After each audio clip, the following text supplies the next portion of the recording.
사람이 어떠한 어려움이나 슬픈 일을 당했을 때 그 사람을 위로해주는 그 말 한마디는 그 사람에게 너무나 큰 힘이 됩니다. 부모님이 돌아가셨다고 했을 때 그 부모님이 돌아가신 그 유족의 빈소를 방문하거나 혹은 장례식까지 따라가서 방문을 하는 것은 그에게 큰 위로가 되지요. 얼마 전에 개그맨 신동엽 씨의 그 아버지께서 향년 88세로 암투병을 하시다가 세상을 떠나셨다는 비보를 뉴스를 통해서 들었습니다. 신동엽 씨가 그렇게 얘기했답니다.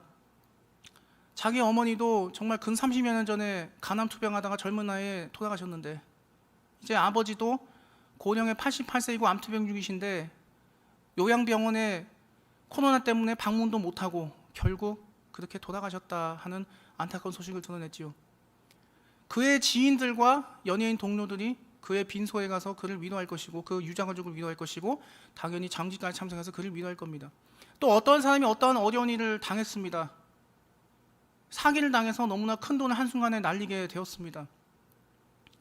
이렇게 했을 때 그 사람에게 힘내라, 다 잘 될 거니까 걱정하지 마, 힘내, 이렇게 위로를 하면 큰 힘이 됩니다. 그 말이 주는 힘은 정말 크죠. 물론 그렇게 위로한다고 유가족의 죽은 고인께서 혹은 그 어려운 일을 당한 사람의 그 어려운 일이 당장 해결된 것은 아니지만 그럼에도 그 말 한마디가 주는 그 위로의 힘이란 것은 정말로 큽니다. 오늘 본문을 살펴보시면 선지자 이사야를 통해서 하나님께서 당시의 포도 생활로 신음하고 있던 이스라엘 백성들에게 희망을 주시는 말씀을 얘기를 하고 있습니다. 첫 번째 본문이 28절 29절입니다. 살펴보면 이렇게 얘기하죠. 너는 알지 못하였느냐 듣지 못하였느냐. 영원하신 하나님, 그는 땅끝까지 창조하신 분이시다. 그는 피곤하지 아니하시고 곤비하지 아니하시고 명철이 한이 없으시고 장자에게는 힘을 더하고 피곤한 자에게 힘을, 무능한 자에게도 힘을, 능력을 더하시나니, 이렇게 말씀을 하고 있는 것을 우리가 보고 있습니다. 첫 번째 이렇게 물어봐요. 야, 너 하나님에 대해서 들어보지 못했어? 너 하나님에 대해서 본 적 없어? 이렇게 얘기를 하고 있어요. 하나님의 어떤 분이신지를 강조를 하면서 시작을 하고 있습니다. 하나님의 위대하심을 나타내고 있죠. 그러면서 이렇게 얘기합니다. 영원하신 하나님, 하나님에게는 한계가 없다라는 거예요. 그리고 세상 모든 것을 창조하셨다. 모든 것을 창조하시고 그 위대하신 하나님, 그 영원하신 한계가 없으신 하나님, 그 하나님이 너희와 함께 있다는 것을 얘기를 하고 있는 것이에요. 그 하나님이 너희와 함께 있다. 그 하나님은 지쳐 쓰러져서 피곤한 적이 없다. 우선 이렇게 시편 121편 4편에서 얘기를 하고 있어요. 이스라엘을 지키시는 이는 졸지도 아니하시고 주무시지도 아니하시리로다. 분명히 강조하고 있습니다. 시편에서도, 오늘 본문에서도 하나님은 피곤하지 않으시다. 방금 읽어드린 시편의 말씀처럼 이스라엘 지키시는 자인 하나님께서는 졸지도 아니하시고 주무시지도 아니하신다. 그분이 잔거나 존다는 건 있을 수 없는 일이다. 그런데 창세기 2장 2절을 살펴보시면 전혀 반대 이야기를 합니다. 하나님께서 그 하던 일을 다 마치시고 일곱째 날에 안식하시니라 라고 얘기를 하고 있어요. 분명히 오늘 본문 첫 번째 구절에서는 하나님은 피곤한 분이 아니다, 피곤하지 않으시고 곤비하지 아니하시다라고 얘기를 했는데 창세기 2장 2절에서는 모든 일을 마치고 쉬셨다. 뭔가 안 맞습니다. 피곤하지 아니하시고 곤비하지 아니하시고 졸지도 주무시지도 아니하셔야 되는 분이, 그런 분이 모든 사역을 마치시고 일곱째 날이 되는 날에 쉬셨다? 뭔가 맞지가 않죠. 이런 뜻입니다. 세상 사람들은요, 주일날 어디를 놀러 가거나 또는 늘어지게 그냥 퍼질러지게 그냥 잡니다. 하루 종일. 왜? 6일 동안 세상에서 너무 피곤하게 살았고 야근도 하고 이랬기 때문에 수면 시간이 절대적으로 부족해요. 또 바깥으로 놀러 나가는 불신자는 왜 놀러 나갈까요? 계속 회사 집 이렇게 반복적인 생활을 했기 때문에 회사를 벗어난 다른 곳에 가서 또 다른 색다른 경험을 해서 또 자신의 그런 에너지를 새롭게 충전을 해야 되기 때문에 그렇게 하는 것입니다. 그런데 우리가 하나님 앞에 누려야 되는 안식은 그런 것이 아니라는 거예요. 하나님 앞에 우리가 누려야 되는 안식은 무엇이냐? 바로 하나님 안에서 찬양하고 그분께 예배하고 경배하면서 그분 안에서 기뻐하는 것이 진정한 안식이지, 정말 하루 종일 24시간 동안 그냥 새파랗게 퍼질러 자가지고 그냥 너무너무 자란 얘기가 아니라는 거예요. 어디 바깥에 나가서 물론 새로운 경험을 하는 것도 중요하지만 그런 새로운 경험을 함으로 인해서 그 새로운 경험을 하는 걸로 해서 하나님보다 더 앞서가서는 안 된다고 이야기를 하고 있는 것이죠.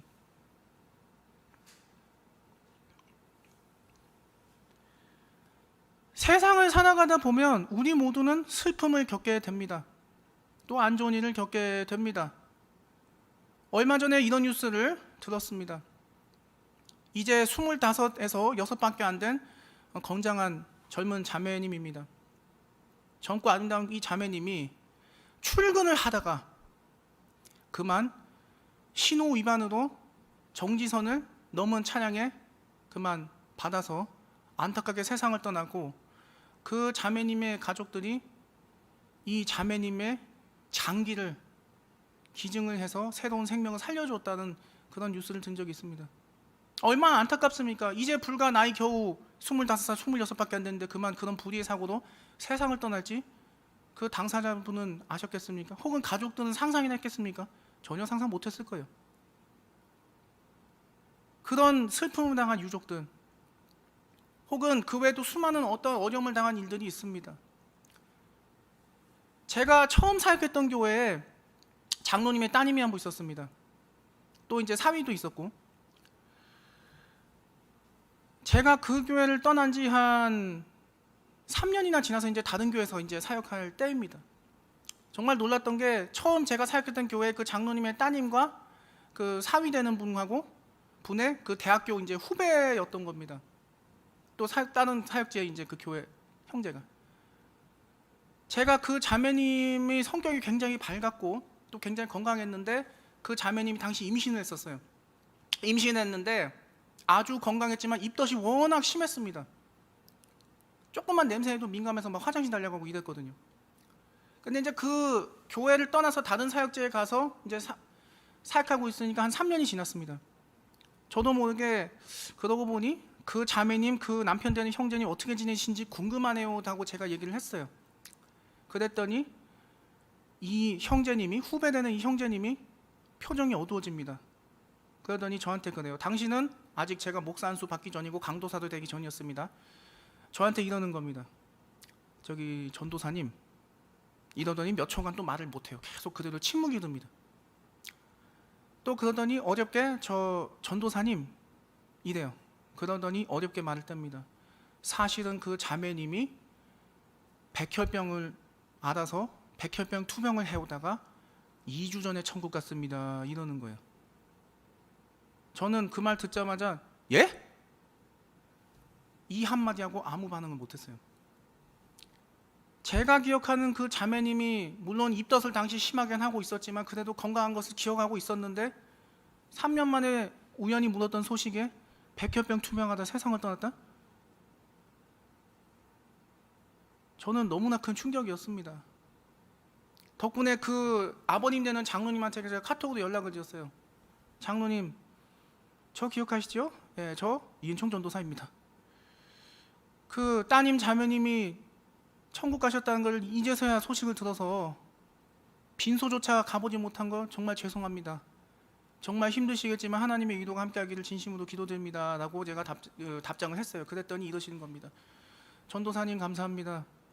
이제 겨우 나이 30밖에 안 된 딸을 이 백혈병이나 무서운 병마로 하나님 품으로 돌려보내야 한다는 것이 지금도 너무나 원통하고 믿기지 않지만, 그럼에도 우리 딸이 천국에 갔고 다시 천국에서 만난다는 그 사실을 믿기에 그래도 기쁜 마음으로 보냅니다. 저희 가족을 위해서 기도해 주셔서 감사합니다. 이러시는 겁니다. 이제 동일한 내용을 그 남편 되는 형제님에게도 보냈습니다. 그랬더니 똑같은 내용으로 저에게 감사한다는 답장을 했어요. 근데 참 안타까운 게 있었습니다.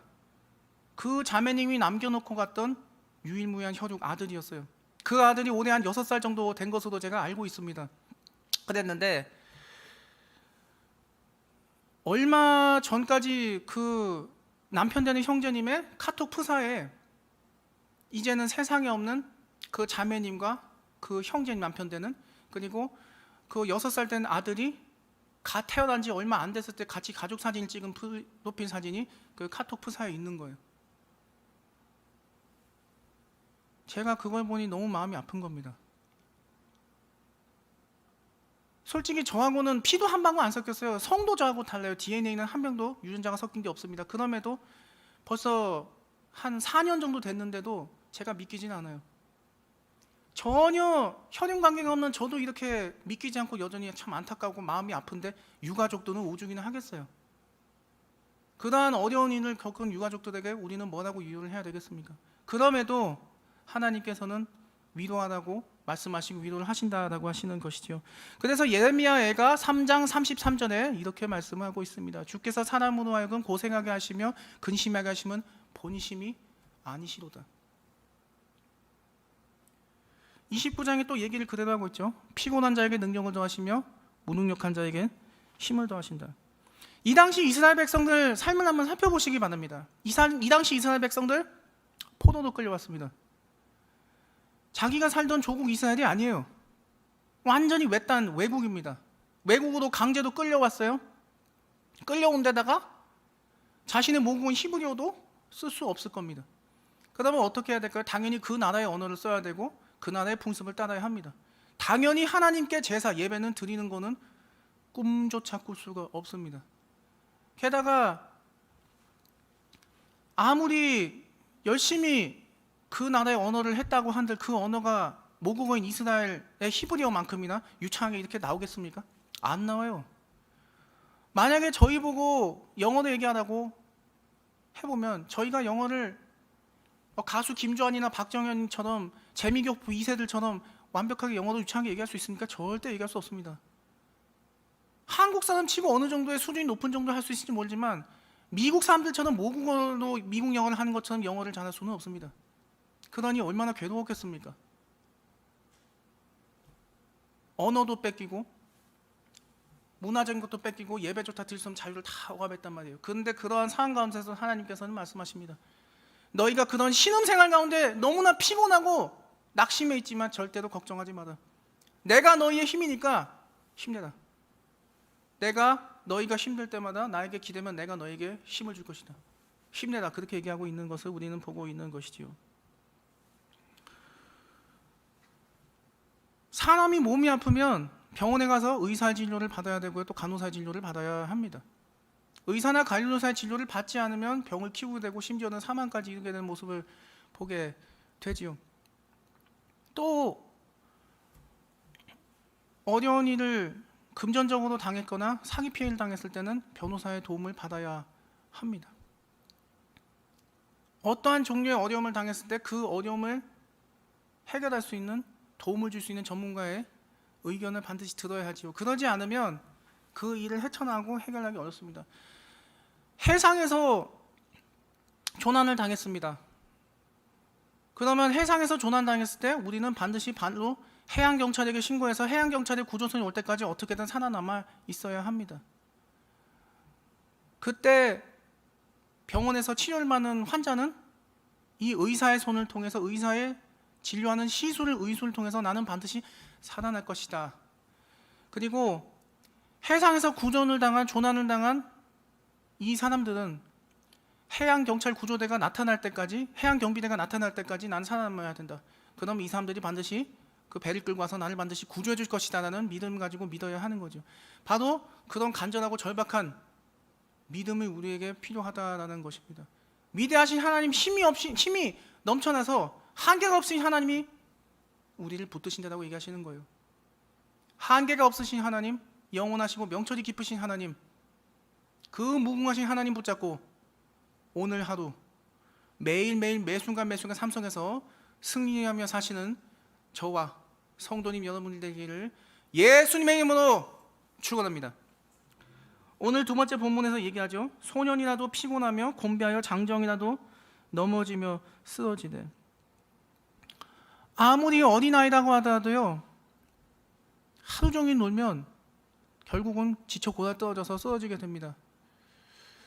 이제 갓 돌이 지난 저희 조카가 있습니다. 토요일마다 저희 집에 옵니다. 이제 갓 돌밖에 안 됐는데도요, 얼마나 이 조카가 힘이 센지 몰라요. 넘치는 게 힘입니다.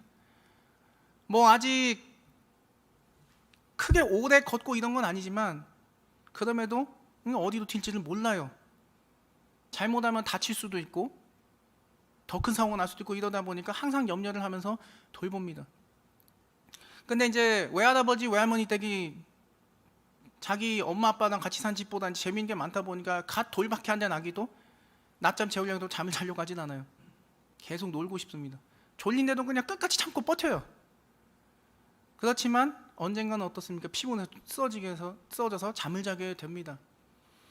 또 어떤 힘센 장정들, 정말 근육이 이런, 정말 캘리포니아 주지사를 했던 영화배우 출신의 아놀드 슈왈츠제네거 같은 그런 근육이 엄청난 사람도요, 항상 힘이 넘쳐나는 것이 아닙니다. 그런 전문 헬스장에서 헬스 트레이너하는 그런 보디빌딩하는 이런 바디빌딩하는 그런 분들도 운동을 과격하게 하는 만큼 잘 먹고 또 잘 쉬어야 됩니다. 계속 그렇게만 하면요 쓰러져요. 그 근육 유지하지도 못할 뿐만 아니라 잘못하면 병납니다. 아무리 젊고 체력이 넘친 사람도요 과도하면 쓰러지게 되고요, 기저질환이 없는 사람도 그렇게 되게 됩니다.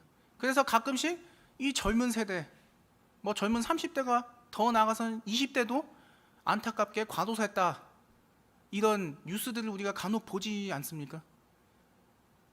사람은요 그렇게 한계가 있는 존재라는 겁니다. 언제나 과도하면 피곤하면 지쳐 쓰러질 수밖에 없는 존재가 바로 이 사람이라는 존재인데, 하나님은 그런 분이 아니라고 하는 것을 얘기하는 거예요. 사람은 덕분에 누구나 피곤해서 살아가다가 쓰러져 지쳐 넘어질 때가 있습니다.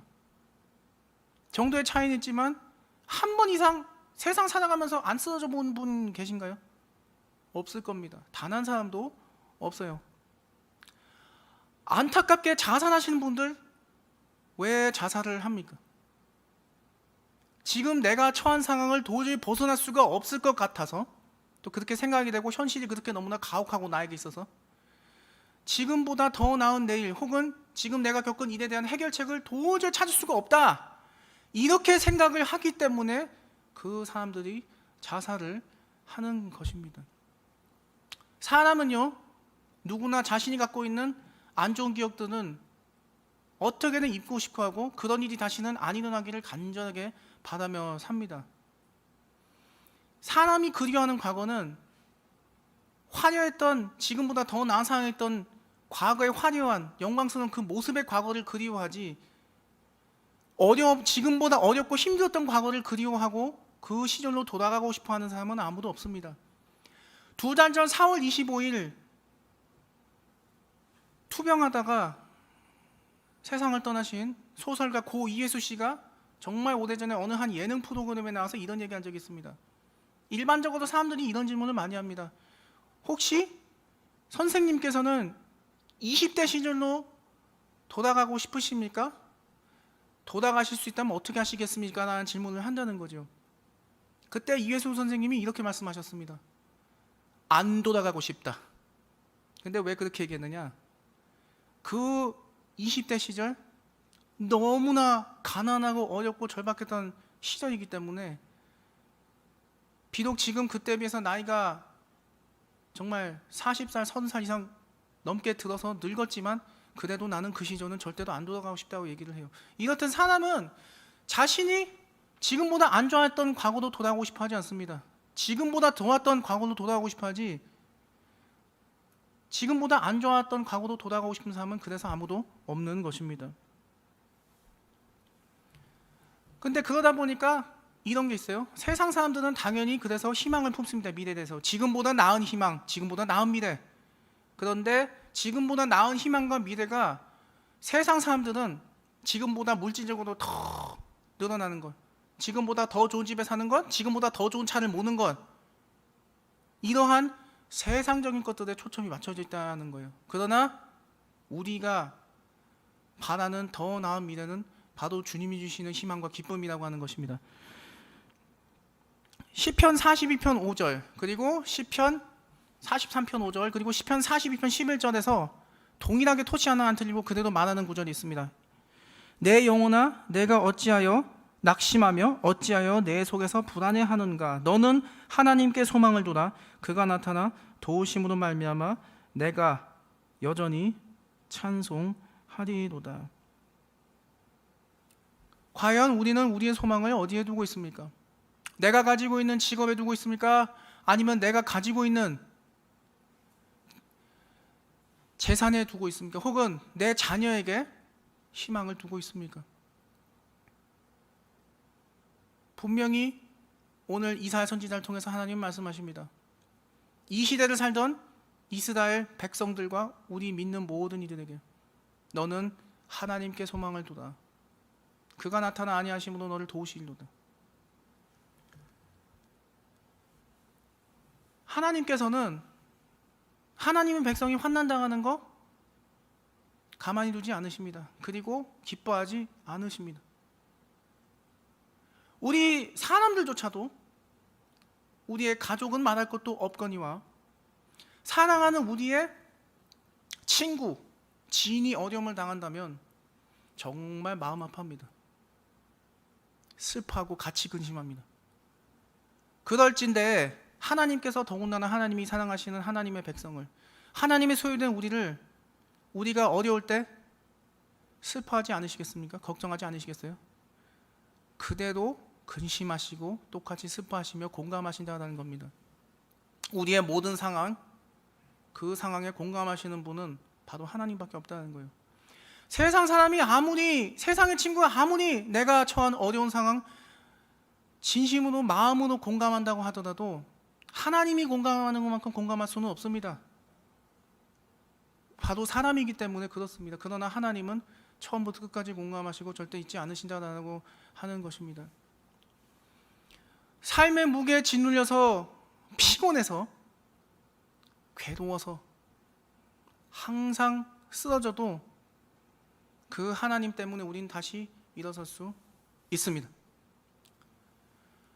하나님께서 우리가 무너진 것을 절대로 가만두지 않으십니다. 예레미야 선지자의 방금 말처럼 사랑으로 하여금 고생해 가시며 근심해 가시면 하나님 본심이 될 수가 없습니다. 그래서 하나님께서 말씀하십니다. 너는 내게 부르짖으라 내가 내게 응답하겠고 네가 알지 못하는 크고 은밀한 일을 내게 보여주리라. 하나님께서 우리의 모든 아픈 상황에 공감하십니다. 우리가 언제든 쓰러지더라도 새로운 힘을 주시고 능력을 더하십니다. 세상의 건강이, 세상의 재물이, 권력이 우리에게 완전한 100%의 힘을, 능력을 줄 수는 없습니다. 내가 아무리 최선을 다해서 잘했다고 생각하는 인간관계조차도 절대로 나에게 100% 완벽한 힘을 가져다 줄 수는 없습니다. 오직 하나님만이 완벽한 능력을, 힘을 더해 주십니다. 이 세상 살아가면서 힘든 시간, 성도 여러분은 어디에 의지하고 계십니까? 저도, 성도 여러분도 이 세상 살아가면서 지금까지 겪었던 수많은 일들, 거기에 더해서 앞으로 있을 수많은 어려운 일들이 있을지도 모릅니다. 그 어려운 가운데서도 주님은 붙드신다는 사실, 공감하신다는 사실 잊지 마시고 기억하시고 주님 붙잡고 승리하며 사신 성도님 되시기를 예수님의 이름으로 축원합니다. 오늘 마지막 31절에서 이렇게 말씀합니다. 오직 여호와를 앙망한 자는 새 힘을 얻으리니 독수리가 날개치며 올라간 같은 것이요 다른 박질하여도 곤비하지 아니하겠고 걸어가도 피곤하지 아니하리로다. 오직 하나님만 바라보는 자에게 독수리와 같은 능력을 주신다고 하셨습니다. 일반적으로 육상의 왕 그러면 사자를 이야기하지요. 물론 사자에 대적하는 호랑이도 있지만 호랑이를 동물의 왕이라고 얘기하는 경우는 잘 없습니다. 사자를 일반적으로 동물의 왕, 육상 동물의 왕이라고 얘기합니다. 그렇다면 공중에 나는 공중을 지배하는 동물의 왕은 바로 독수리가 되리요. 독수리를 한번 생각해 보시기 바랍니다. 이렇게 날개 펴고 이렇게 납니다. 이렇게 날아요, 독수리가. 그 날개를 펴서 이렇게 탁 날아다니는 모습을 보면 어떻습니까? 그 위용이 엄청나요. 마치 그 날개에 압도당할 것 같은 그런 위용을 느끼게 됩니다. 제가 모교에서 2007년과 2008년에 이제 몽골로 단기 선교를 간 적이 있습니다. 단기 선교를 딱 갔는데요. 봤더니 어떤 한 사람이 이렇게 다 뭐가 있습니다. 그런데 자기 몽골 말로 뭐 이게 날라오는 이게 새를 이렇게 다 여기 앉히게 하는 거예요. 그 새가 독수리였습니다. 비록 그 새는 그 조련사에게 길들여졌다고는 하지만 그럼에도 불구하고 그 독수리는 여전히 위용을 자랑하고 있는 것이지요. 오늘날 독수리가 표기된 국가 여권 하면 일반적으로 미국의 여권을 이야기를 하고 있습니다. 그래서 흔히 독수리 여권 하면 이제 미국 여권을 독수리 여권이라고 얘기를 하죠. 근데 사실은 여권에 독수리를 쓴 나라가 미국만 그런 것은 아닙니다. 꽤 많은 나라가 여권에 독수리 문양을 쓰고 있습니다. 심지어는 국기에 독수리 문양이 있는 그런 나라들도 있죠. 유럽 국가들 보면. 또 유럽의 입헌군주 왕족들의 그 왕실 문양을 상징하는 문양을 독수리로 쓰기도 합니다. 사자로 쓰는 국가도 있지만 우리나라의 이시조선 왕조 전주시 왕가는 용을 이제 왕족의 표시 상징하는 문양으로 썼죠. 그럼에도 일반적으로 우리나라가 오늘 독수리 여권 그러면 제일 먼저 왜 미국 여권을 독수리 여권으로 떠올립니까? 미국이란 나라가 가진 군사력과 경제력이 세다는 걸 우리가 알기 때문에 독수리 여권을 하면 제일 먼저 미국 여권을 떠오르게 됩니다. 그 미국 독수리 여권을 한번 자세히 보십시오. 한 손에는 화살 몇 가닥 있고 한 손에는 면류관이 이렇게 월계관이 이렇게 딱 지어져 있습니다. 무슨 의미일까요? 화살은요, 그 미국의 나라가 가진 경제를 인한 군사 안보력, 군사력을 자랑하고요.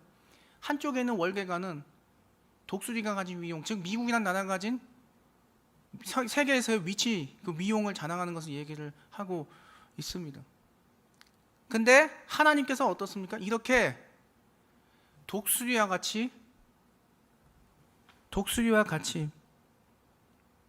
날개치며 올라감처럼 힘을 주시겠다라고 말씀하고 있어요. 하나님께서 그 힘을 주시는 대상을 우리에게 주셨습니다. 바로 예수 그리스도가 되십니다. 그 예수 그리스도가 바로 우리의 힘의 원천이 되십니다. 그 예수 그리스도를 바라보고 믿을 때 우리는 독수리처럼 날개치며 올라가는 힘을 얻게 된다는 것입니다. 세상 살기 참 힘듭니다. 수많은 위기를 이민족이 겪었습니다. 6.25 전쟁도 겪었고요. 오일 쇼크도 겪었고요. IMF 위기도 겪었습니다. 또 2008년 미국 뉴욕에 있는 리먼 브라더스 사태로 벌어진 세계 금융위기도 극복했습니다. 코로나 이제 거의 엔데믹 단계에 와 있습니다만 이 코로나는 또 우리는 어떠한 어려움을 참 겪었습니다. 또 지금 원숭이 두창이라는 질환이 또 전 세계를 지금 강타하고 있는데 하나님께서 능히 지켜주심을 믿습니다. 아울러 이러한 어려움들을 겪었습니다. 앞으로 살아가면서 우리 이 세상에 어떠한 일이 또 닥칠지 우리는 모릅니다. 사람의 인생은 단 1초 후에 일조차도 무슨 일이 일어날지 모르는 것이 바로 사람의 인생입니다. 그러할 때 오직 우리 하나님 예수님을 앙망해서 독수리가 날개치며 올라간 같은 힘을 얻고 아무리 달려도 곤비하지 않는, 피곤해서 쓰러지 않는 그 하나님의 망극하신 새 힘의 은혜가 저와 성도님 여러분에게 임하길 예수님을 축원합니다. 아울러 매일매일의 삶 가운데서 오직 우리 주 예수 그리스도를 통하여 그 힘을 얻고 매 순간순간 새 충전해서 삶 가운데서 신앙으로 승리하는 저와 성도님 여러분 되시기를 예수님의 이름으로 축원합니다.